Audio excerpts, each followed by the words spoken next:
Tis the season. Tis the season for these little punks to go around checking car doors and breaking into people's cars, from hardworking people like you and myself. Now, I made this video to give you a better understanding of what an OEM factory alarm does versus what an aftermarket alarm does. Because ultimately, if you forget to lock those doors or you're not properly informed, this will happen. Now, we know what we like to do to these little punks, but you'll end up getting in more trouble than they would. So watch this video and learn. For today's video, I'm going to use 3 of my vehicles that have OEM factory alarms. And make sure you subscribe to watch part 2 where I compare these OEM alarms to the aftermarket alarms.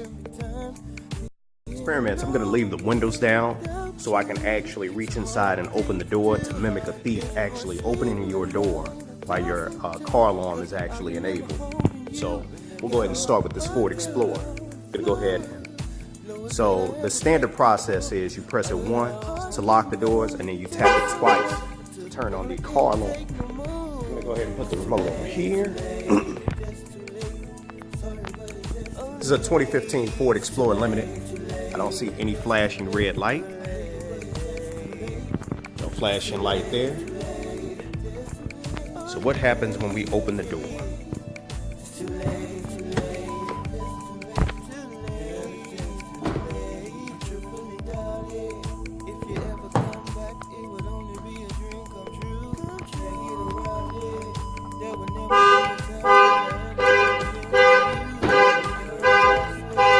So let me make sure I understand. The vehicle warned me before it actually went off? I'm a thief. I could have just stole everything inside there and inside the glove box. So, no. I'm gonna go ahead and take a look at this 5th gen Camaro. So we can see already from back here, we got a flashing red light. So most manufacturers do that. They put the flashing light somewhere where it's very visible when you walk up on the car. Let's go ahead and be a common thief. Let's go ahead and open this car.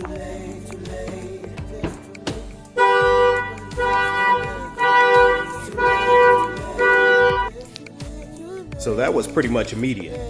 That's pretty cool. Now the Corvette is slightly different. If you own a C7 Corvette, which is a 2014 to 2019, these vehicles are standard with target top. So this top is removable. So you're gonna have a standard target top or you're gonna have an actual convertible.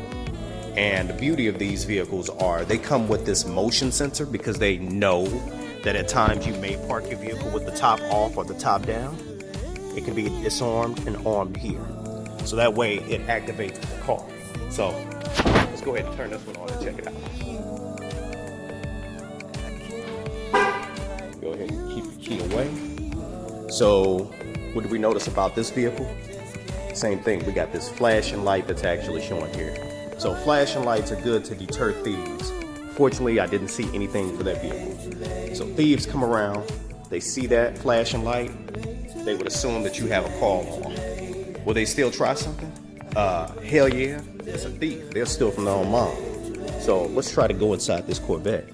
See what happens.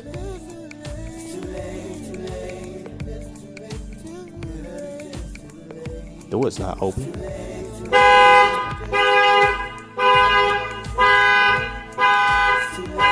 So we saw with a vehicle like the Corvette that it has the motion sensor. So as soon as you start making movement inside of the vehicle, then the alarm will actually go off before I even got a chance to open the door.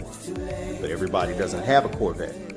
But for the most part, most manufacturers will put some type of flashing light that'll be visible somewhere on the dash in an attempt to deter thieves. But there is another issue with these factory OEM car alarms. That's that they don't have shock sensors. So a shock sensor for your car alarm, it measures vibration. And with that vibration, it'll do one of 2 things. It'll either give you a warning or it'll set the alarm off in full. And that's the issue with these factory OEM alarms. They don't typically come with shock sensors. So I have all 3 of these alarms activated and we're just gonna test some vibration out on them.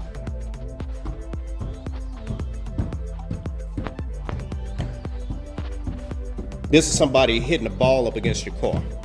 This is what most thieves might do to determine whether or not you have a factory alarm or aftermarket alarm.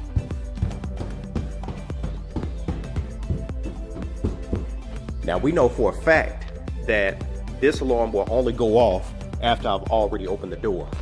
So yeah, you left your window down, left it cracked, you can just get in there and get whatever they want. Camaro, we got that same situation. No shock sensor. I don't want to really do this, but I have to do this for the sake of the experiment. We're banging, nothing. We're not gonna hit that carbon fiber hood, so nothing. A lot of manufacturers also make the factory alarm where if you raise the car at 45 degrees, that will disable the factory alarm. Now don't get me wrong, there are some pros to having a factory alarm. One being the fact that you have one remote and it's designed specifically for your vehicle, so you can have less issues like you may have with an aftermarket alarm. In addition, you're not paying someone hundreds and hundreds and hundreds of dollars to install an aftermarket alarm that could potentially have some issues. You also have that LED light that's centered directly in your dash that's more visible versus one for an aftermarket where they may put it in a more convenient position so they don't cause any additional damage to your vehicle. There's manufacturers out here that make devices that allow you to add to your existing OEM alarm. For instance, such as this device that I got off Amazon, which has a built-in shock sensor. It basically connects to your hood of your vehicle, gets power from there, but then it sets the trigger off in the hood just in case it senses a shock of someone hitting, banging, or breaking a window. There's all types of devices like this, and again, this device itself is only 30 bucks. Hope you guys found this video very helpful in understanding that those OEM factory alarms are not as helpful as you think they are unless someone opens the door or for specific types of vehicles stick their hands in the window. Be sure to hit that subscribe button and make sure you share this video to other folks so they can understand what those OEM factory alarms do. I'm going to be posting another video comparing this to the aftermarket alarm, telling the pros and cons of that as well. You guys have a great day. Be safe out there.